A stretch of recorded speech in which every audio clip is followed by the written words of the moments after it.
Okay, second time. Welcome to this webinar on Participatory School Travel Plans by Mario Bellinzona.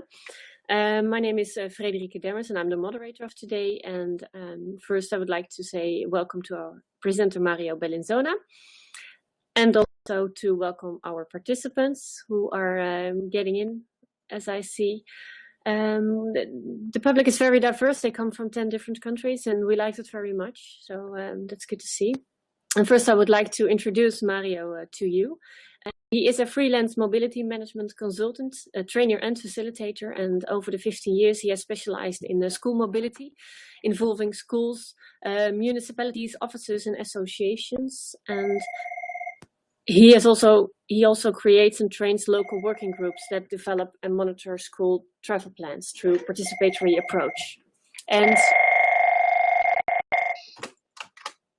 I'm sorry, my phone was ringing. And today Mario is going to give some examples on school travel plans. And Mario, the floor is yours, so you can start. Okay, great. Welcome everyone to this webinar. We are talking about participatory school travel plans, which means that we need to base our plans on evidence. So we want some evidence, and the evidence says that in Italy the situation is quite bad concerning walking to school, because a little bit more than half the population of children between 6 and 11 years of age are driven to school by their parents. And in the Turin metropolitan area... Entry and exit chimes are off. Can you hear me? Yeah, I can hear you. Okay. I was saying in the Turin metropolitan area, the situation is even worse, because that percentage adds up to 62% of children being driven to school by their parents. So this is a starting point, but it's not the only one. We need other data, and we need to take into consideration both objective data and subjective data. As for objective data, we know, well, talking to parents, they tell me that most of them used to walk to school when they were kids. So we need to understand what has changed. And possible risks are another objective datum to be considered, although reported casualties are very few because not so many children are actually walking to school. And another objective point is that streets are not designed for walking usually, and the point of view of a child is even more different from the one of an adult, and so design should take into consideration this. And research concerning health shows us all the positive effects that walking and cycling would have on the kids, and does have on the ones who do walk and cycle. As for subjective data, I realized when I talk to parents that almost none of them are worried about risks, about road safety. They will say, I won't let my kid walk to school or cycle because he or she could meet somebody who's dangerous, but he's not worried about actual risks in the road with cars. Another thing that we have to consider is that in Italy, parents think that it is quite obvious to take their children to school, to drive them to school, without considering the consequences for their kids and for the community and for the environment. So the aim, the general aim, is to share with all the community, with the municipality, with the school, with the teachers, with the parents, a new mobility culture that is taking place. And some parents have changed their mindset, but most of them have not yet. So the objectives of the plan are usually three, the main objectives, and the other ones that you see on the slide. So we want to have more children walking and cycling. We want less congestion around schools. And we want an environment that is not only safe, but also attractive to invite kids to walk and to cycle to school. Basically, we know what to do. We know what needs to be done. We know that traffic calming measures need to be implemented. And this should take place with all the measures that are known. It's a well-known toolbox that can be used. In a general sense, what we can say is we need to get to a street design that puts people first. So if we have streets that are designed for cars, they will be used by car drivers. If we have streets that are designed for people, there will be more people walking. And starting from school areas, I think, is a good way, because they are quite vulnerable areas where we have kids, and it's good because it lets people understand the importance of doing this, and it can then spread out in the rest of the city. So we, as I said, we know what needs to be done, and we should think about how to do it, because every situation is different from the other. Every community can be different from the other one. So we need to be we need to be site specific. And in order to be this, we need to know a lot about the realities and the places and the people. So this is why I chose to use a participatory approach, because we need to know the place and the people, as I said, and we need to get them involved in all the process, so that when we get to the end, we really manage to get things done. So we're not talking just about municipality, administration, offices, departments. We're talking about teachers, we're talking about families, we're talking about local associations. And we're not going now into details about participation, because it would take 1 week with all of you to talk about this. But I just wanted to mention one of the pillars of participation in research, Sharon Arnstein's letter of participation, so that we all have quite clear that there are several levels of participation. There's the basic level, which is not even participation, and on the highest rung of the ladder, we get to the real participation, where citizens are actually involved in the decision-making process. As for the process that I carry out with the municipalities and the schools and the local communities, you see in this slide the main steps that need to be taken. The first one is a proposal, which means that it is it's a top-down, it's not a bottom-up, it's a top-down approach, because the participatory process is suggested to the municipality and the school, and then it is carried out. So there is a proposal first, then there's a step where this decision is actually becomes formal, so there's an agreement that the municipality and the school sign to say that they want to do this. Then there's all the preparation, which we'll go into details later on, and then we get to the first draft of the plan. In parallel, what you see in light blue color, we have a kind of a parallel work with the school and with the kids, who do some research and get results that they show and present to the adult groups. So first thing is to set up a working group. As you can see, the working group this is an example, is composed of people from the departments, from the administration, the teachers, the principal, the parents. And once the group is set up, we need to start the preparation phase. Usually, before doing this, or at the same time, it depends on as I said, it has to be very site-specific. I usually do some training with the group, because not all of them necessarily know a lot about participation, about public space, about mobility. And so it's important to give them basic knowledge on all these issues. And if possible, I usually take them on a study visit abroad. It can be in Germany or France or Switzerland, and show them how it is to live and to walk in a different environment, so that they actually have a feel of what it is like. And they come back with some more inspiration.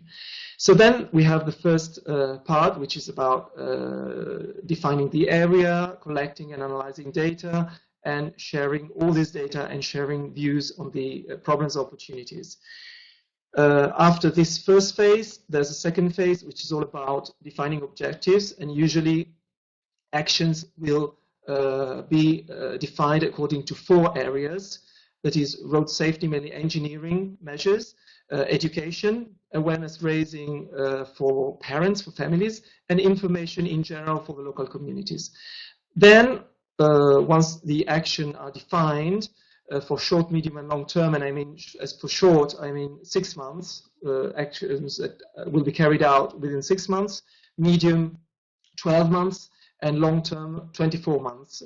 Once these are defined, targets are defined as well. This is the most difficult part because people are not used to defining targets for actions, and targets are just necessary in order to evaluate. So this is a very crucial point. Although I wrote that implementing comes last before the circle starts again, because it's, as you can see, it goes round and round again and again, I must say that actions can start even before we get to the end of the draft, because all the actions that will be within 6 months can start being carried out at once. And this is very important for the motivation of the working group. This is an example of a school area that has been defined by the working group. You see the school is not central because we have countryside south, so the area is more north, east, and west. This gives you an idea of how big it is, or small, according to your experience. Then an example of data collection and analysis. There's an online survey that students can drop in and write their answers, or even parents and teachers are invited to write their answers on the mode choice. All the data is collected and analyzed by the Metropolitan Authority, and the Metropolitan Authority gives back the data through graphs to schools and municipalities so that they can analyze the results and discuss them. On top, on bottom right, you see a picture of the area around the school with all the addresses of the kids where they live, and the circles show the distance from the school. So the yellow circle is 300 meters distance, the green one is 500, and the blue one is 800 meters. It depends on the school. It's not always the same distances that are considered.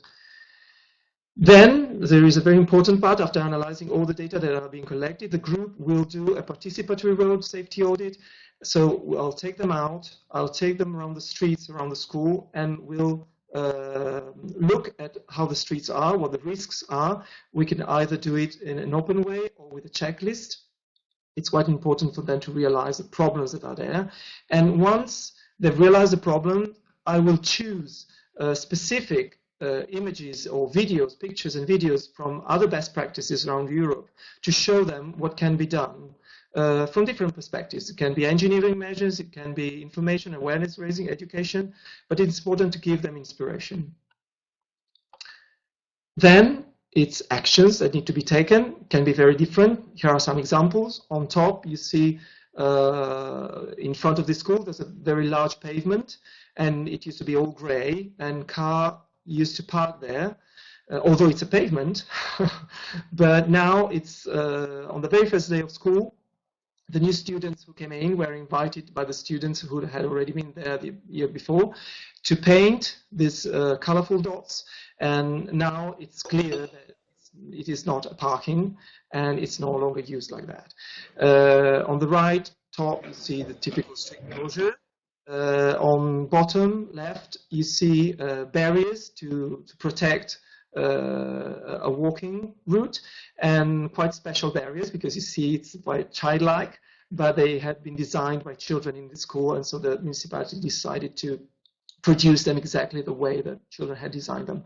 And on the right bottom, you see the beginning of a story that was invented by children, so the way to school can be more attractive by introducing, for instance, a story or drawings that had been made by kids.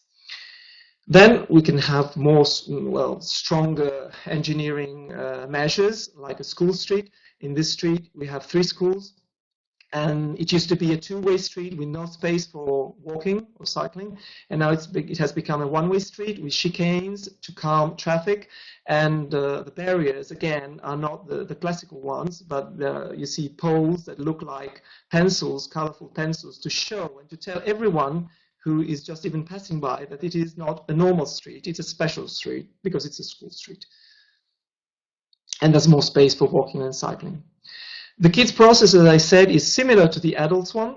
They go out and have a survey to see all the risks, and the municipality takes part in this survey.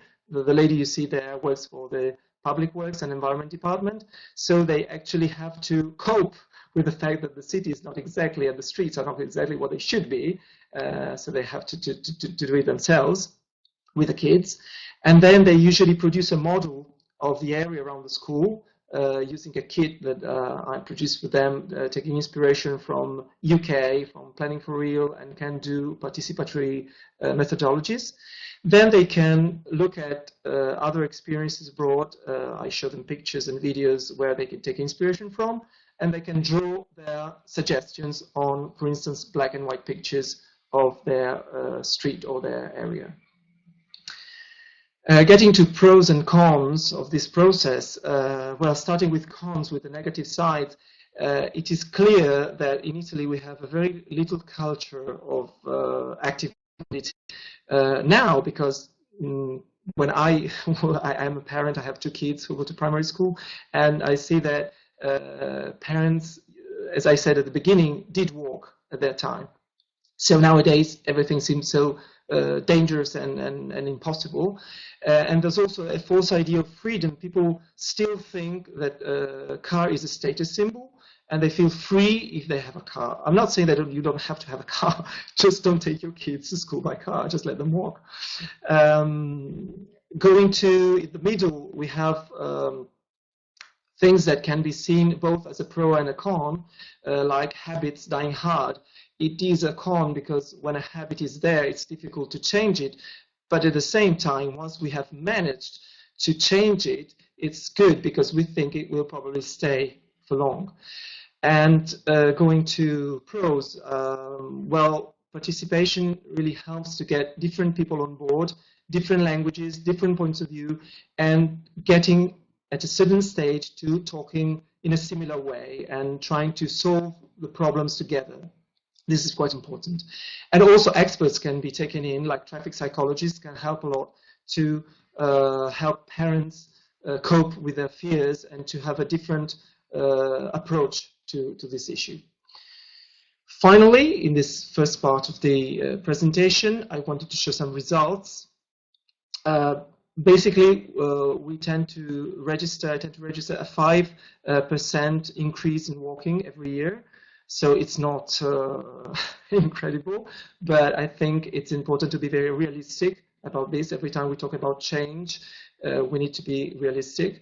And in some schools where maybe there are fewer students, like the example you see in Luzernau, it's a small school, it's about 100 kids at primary school. In 3 years, you see that the percentage of kids that were taken by car has decreased by 14 percentage points, and the percentage of children walking has increased by 15 percentage points. So it's quite good. I think I would stop now and listen to your questions. Okay, I first have a question. It seems that these are most of the time hard measures, like changing the infrastructure and how. Do you also have soft measures? Absolutely. The engineering measures, the hard measures are just part of it. I didn't mention it in the cons, but not always, but sometimes engineering measures can be costly, and so it depends on budget. If the municipality has the money to and so there are all the awareness raising and the information campaigns that are carried out with the students often, and from the students to the family and from the students to the residents. residents are often they often agree about kids walking to school because they have a problem, specifically in the road where the school is. If you get a lot of congestion, residents will be very angry because they can't get out of their home. So residents tend to be the first allies of the students of the school. So a lot is about convincing and attracting people in a different way. For instance, the school you saw with the colorful dots in front, another action that was taken by the students was they designed a bracelet, a colored bracelet with a slogan asking people to stop with their car in parking not too close to the school and to let them kids walk for the second part. And all the kids were invited to the cinema to see a film, which is I don't know the title in English, but it's like I Go to School. It's a French film with experiences from different countries all over the world, and all the kids from the school, they watched the movie. And in the end, they received as a present this bracelet, this colorful bracelet that they could wear to say, okay, I agree with this, and I'm going to be one of the ambassadors of this new way of going to school. This is just to give you a hint. Mm-hmm. Yeah, okay, thanks. René has a question, and he says, if both parents have to go to work by car, so they don't go to school by foot, is there a solution for this situation? Yeah, of course. We think that, well, I personally think that they should, but it depends on the age, obviously. We know that up until 7 years of age, it's quite difficult for a child to walk on his own, because he doesn't have all the cognitive capacities and competencies to do it on his own. But there are several schemes like the walking school bus. It's important that all these schemes are part, I think, of a more general plan. So we often stop considering the more general plan, and we tend to concentrate on one action. So the walking school bus is a very good action, but it is one action, and it is important to have the overall plan, because in Italy, especially, a municipality will easily say, okay, if you have a school walking bus, it's not necessary to do anything because somebody is going to take care of the children, somebody is going to be responsible for that, and I don't need to consider changing the environment, making it more attractive, making it safer, because somebody will take care of the children. Yeah. So I don't know if this answers your question. Well, I don't think completely, because what I think that he means is that if both parents have to go to work by car, so they both need to go to work by car, and they want to drop off the children, they can't go to school with the walking bus, for example. Is there a possibility to drop off them safely? Are there any... Yeah. Well, the idea of the plan is to find places where you can drop them off safely. We call these areas like stop and say goodbye and walk, and walk on your own. And these are areas, parkings mainly, where parents can stop. They can park their car for a second. They can let their children get off, and then they can meet with other children, with other kids, and they can walk together.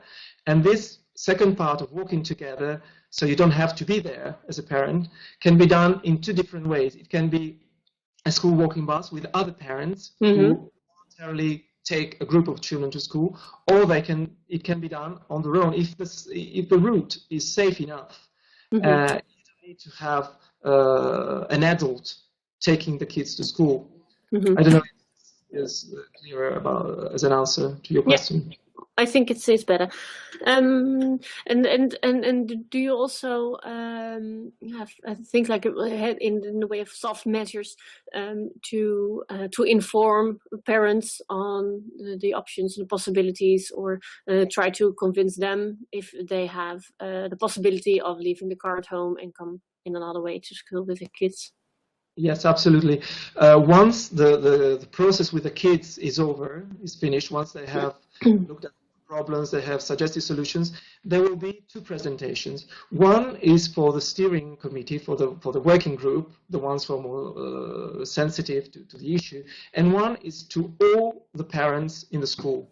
So because it is difficult to invite all parents, because especially as children grow older, in Italy, parents tend to consider less and less going to school if it's not an activity that is part of the school program. So it becomes a kind of activity within the school program, and the principal invites all the parents to this session where the kids provide information about all the process they've undergone. So they show pictures, they usually prepare a PowerPoint presentation and an exhibition of all the works they have done over the months. It usually takes a few months.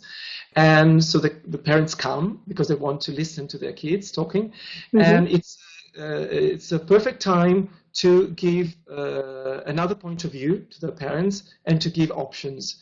One time we even tried, it was an idea that came from the students. They wanted to shock a bit their parents. And so they wrote a short description of their father or mother taking them to school by car, and then they read it in this final presentation. It was quite shocking because obviously when parents drive their car in the morning, they're often angry, they're often tight, they need to get to work, and they use bad words sometimes. And so it was quite shocking for the parents to realize how different they were in that time of day, and it is the beginning of the day, so it's a very delicate, important time to share with your kids. So if you're like that, what's the point? Yeah. Okay. Thanks for the explanation. Another question from Jonas. Sometimes it's very hard to convince schools that school travel plans are necessary for all school and the neighborhood community.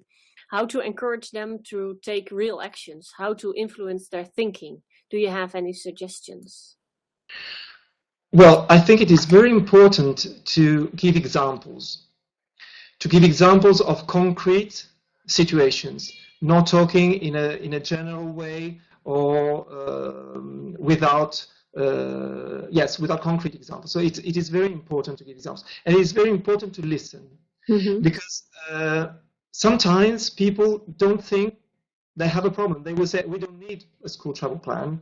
So it is important to understand why they think they don't. Maybe they do need it, but they just don't realize it. So active listening is very, very important, especially at the beginning, but throughout the whole process. It's a different case, but I remember once a mother saying, we don't need this. What I need, I have so little time in the morning. If I could, I would just, push my kid out of the car window and just rush to my office because I have no time. And then we said, okay, but that's a bit strong. So what's the problem? I mean, what do you actually need? And after talking with her, we realized that she needed a preschool activity. She had too little time from the beginning of the school program to when she had to enter her office, that she needed a preschool activity. And so I talked to the mayor, and the mayor decided that there were enough parents who needed the same thing, and so she talked to the school principal, and the preschool program was introduced. So it's very important to listen to what people think and understand what is behind, because if we ask people what their needs are, maybe they won't tell us their needs. They will tell us other things, but we have to try and interpret and read behind. Yeah. Okay. I think that answers the question of Jonas. I suggest you go further with your presentation because I think all the questions are answered. Okay, thanks. So I will go to part 2, which is some news from Vienna. I was in Vienna for the Walk 21 conference at the end of October. Maybe some of you were too. I'm not going to talk about the whole of the conference, obviously. It was a week of conference. I will just give you some hints of what happened concerning active school mobility. So there was a pre-conference active school travel workshop that I took part in together with Françoise Ancy-Montan of ATE Association in Switzerland. We decided to do a joint presentation comparing the situations in Italy and in Switzerland. All presentations that you see here can be downloaded from the website that you see on the bottom of the slide, or you can directly, now you can also download them from the Walk21 website in zip format. So the first presentation was from Austria, and it was interesting to see what Florian Aschauer presented us about the habits and attitudes of parents. In his research, he ended up dividing parents into 3 groups. And starting from the bottom, we have parents who tend to be quite against independent children. They are very protective. They want to have control over the children. They are quite afraid that something could happen, not only on the way to school, in a general, that's a general approach to their kids. And so kids tend to be very much linked to car use, and they start developing a kind of car-centric attitude and mindset. Then we have the pragmatists, the one who will say, okay, it's okay walking, it's fine by me, if it fits well into my daily routine. So if I need to go to work and in the morning they can walk, because it would take too much time for me to take them there. And if I come back from work by car and it's okay by me to just pass by and grab them in front of the school, I will do it.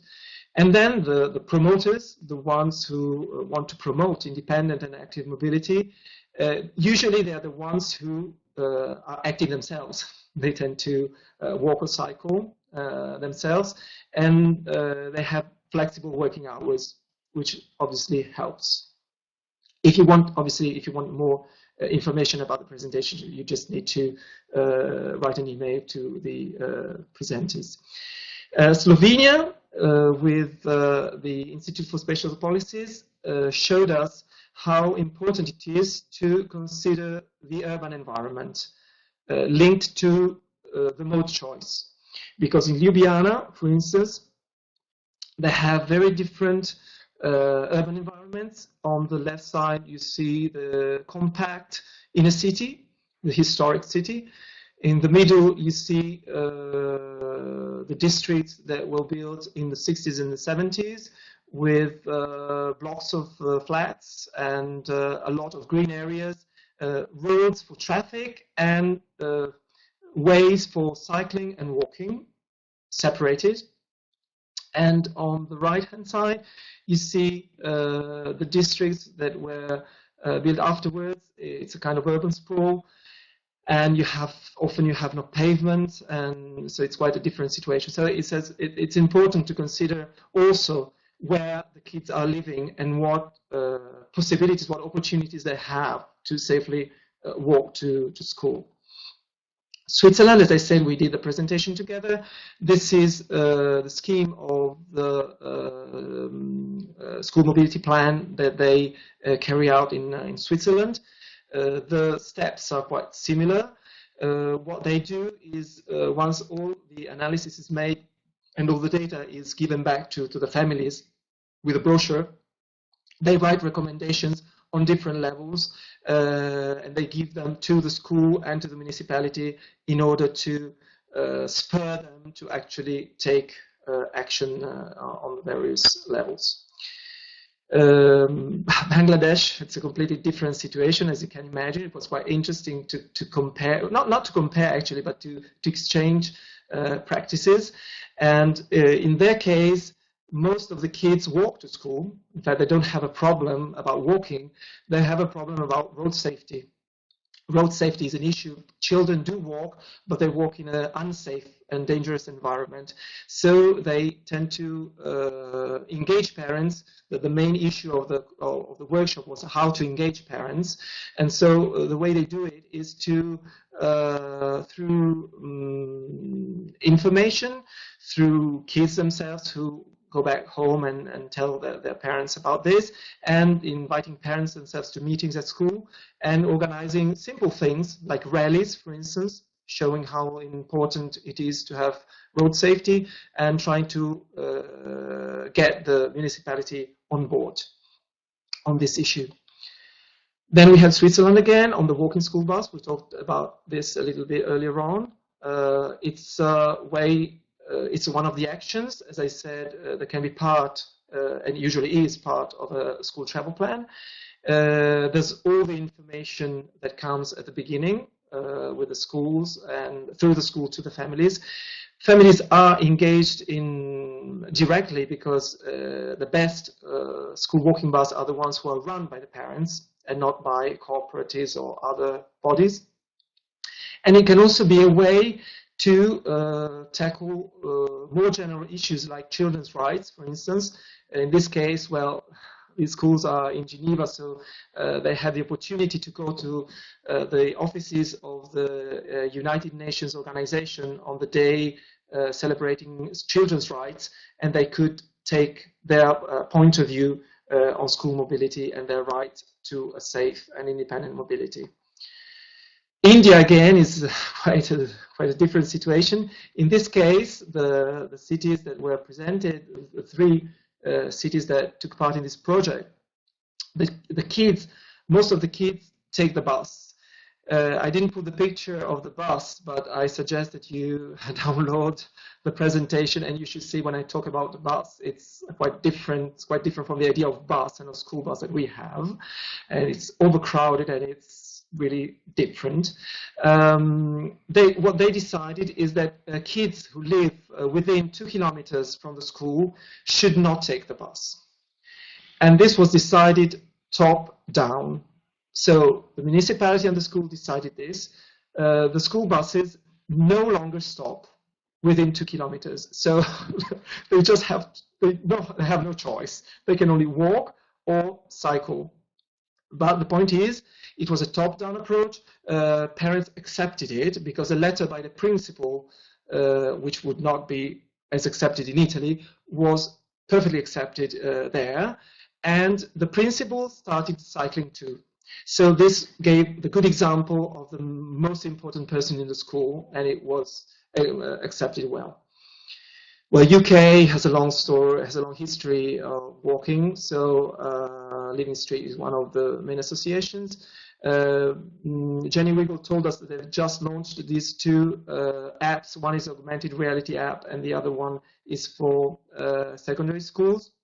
So if you're interested in knowing more about this, I think you'd better write to Jenny Wiggle and learn more about this.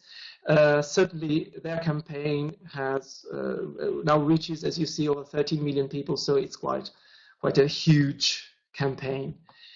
And finally, Canada, with Green Communities Canada, Jacqueline Kennedy is the one who is responsible within Walk 21 of all the active school mobility section, and she has taken a lot of inspiration from the Safe Routes to School in the UK, and she has developed a school travel planning process in Canada, and you can read a lot about this. There's a guide on the website. There's a lot of material on the website that you can download.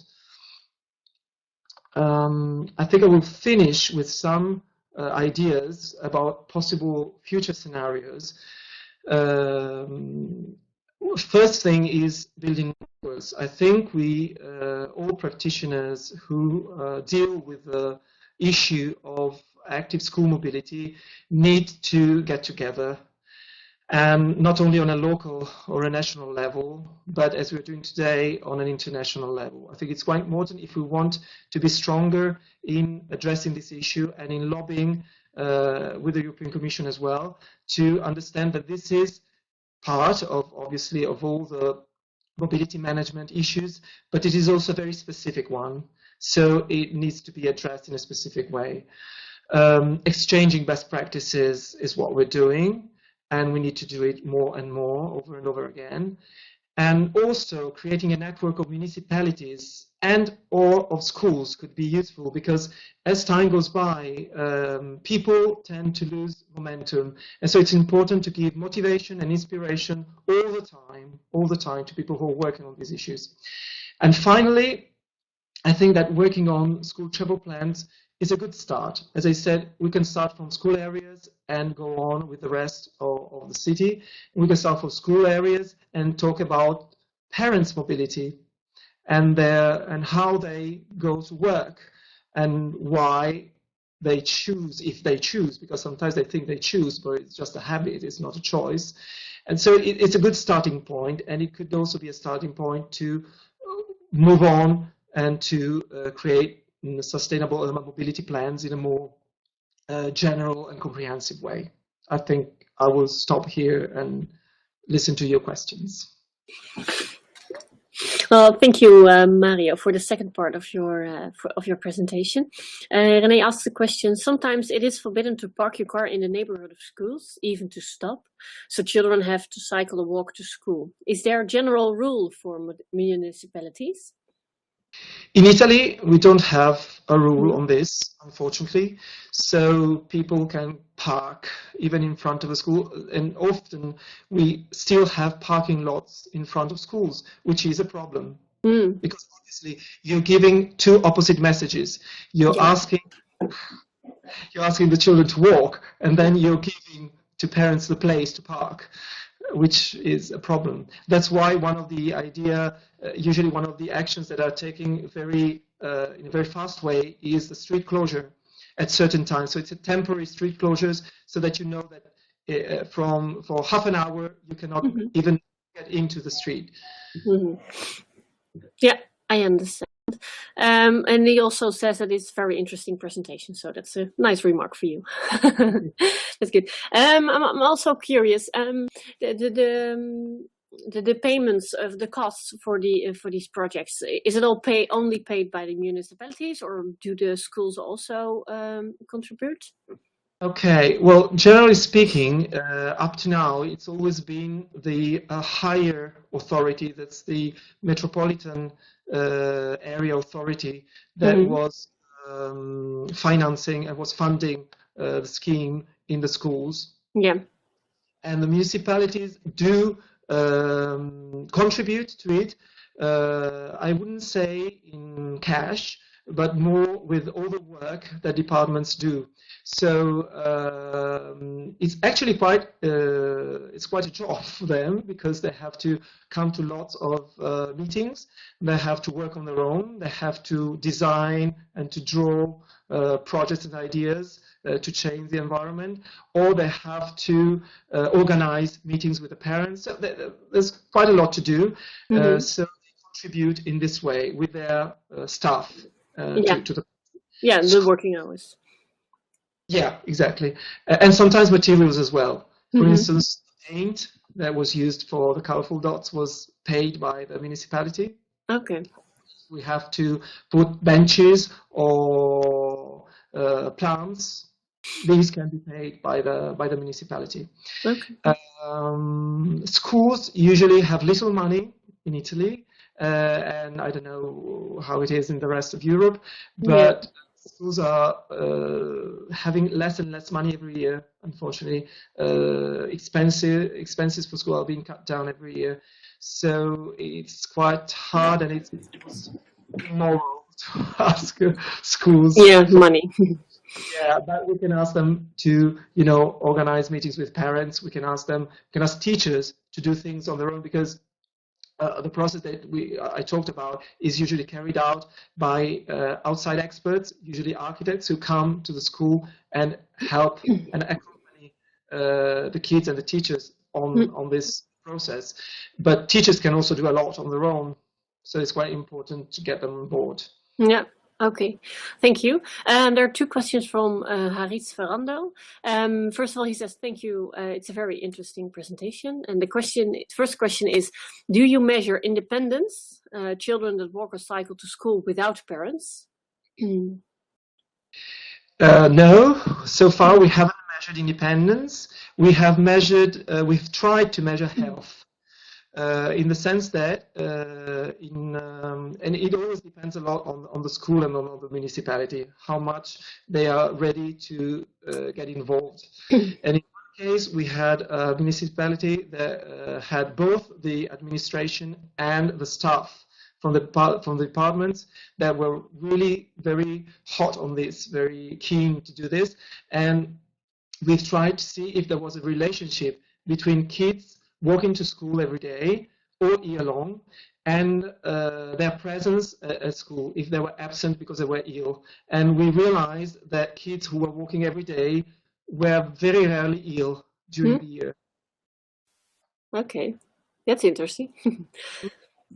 Yeah. It's interesting for parents as well, because even if you're not considering it from as a health issue, I'm talking as a parent. When my kids are ill, it's a problem because I don't have grandparents who live close by, so me or my wife, we have to stay home. So it's a problem. It's a practice as well. Yeah, I understand. Another question from him is, do you offer in Italy a kind of cycle training in schools, like bikeability in the UK? We try, when I talked about local associations, it is very important to get them on board, and the question you're asking is just about this. In one school, for instance, we had a local association, which is an association of cyclists, and every year now, it's now the 3rd or 4th year, they come every year and they have a workshop about bikeability and about bike repairing with the students of the first year. And so we make sure that all the students who get into this school at the end will have had at least one session about bikeability and bike repairing.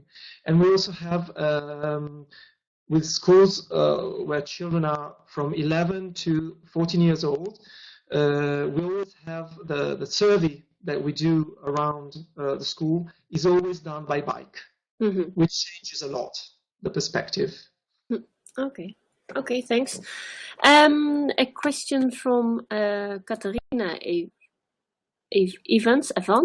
Thanks for the inspiring presentation. And she says, in the current project, we are experiencing problems with getting the schools on board to work with a school travel strategy. Do you have any suggestions? A school travel? Strategy. A strategy. Yeah. As I said earlier on, I really think that if you want to talk about strategy, you need to avoid the word. Because what happens is that in certain situations, municipality, the school, the families will probably think it is not a problem and won't even listen to something that is a strategy. So I would rather start with something very simple and very basic, like celebrating a walking to school day or a biking to school day, something very, very small, and usually doing it, if possible, in accordance with some European campaign. It is very good to start the new school year with a sustainable mobility, European Sustainable Mobility Week, and I always suggest to schools, municipalities, and working groups to take advantage of that opportunity and to organize something in that week, saying that it is not just their school, but it's schools all over Europe, not even in the Turin area, not even in Italy, all over Europe. And this is something that usually helps. It also helps to create competitions. There's a lot to say about competitions. I'm not saying that they're always good, but they can be. And about celebrations. So I would start with something very easy, knowing that my aim is further away, but keeping it in mind and starting with something very basic. Yeah, so starting with small steps. Yeah. Until the people are aware of the fact that they need a strategy. Yeah. Okay. Well, she thinks that's a good tip, she says, and the strategy is more an abstract concept, and that's true. It is. Okay. Well, I think all questions are answered, and well, the time is as we started a little bit later, it's also a little bit later now. So I want to thank you very, very much, Mario, for this inspiring presentation. I want to thank all the participants for joining this webinar and for asking the questions. And I would like to ask you to stay online for a few more seconds, because after this closing of this webinar, a feedback form is going to be shown where we would like to get your feedback from. So thanks very much and have a nice afternoon. Thanks, everyone. As I saw you were going by with the slides, I forgot to show you this last slide. You have my email address, and if you need to, yes, thank you. If you need to contact me for any suggestion or to talk about this issue, obviously feel free to do it, and I'll be very glad to answer, to exchange views, ideas, and practices. Thanks, everyone. Okay. Well, thanks very much.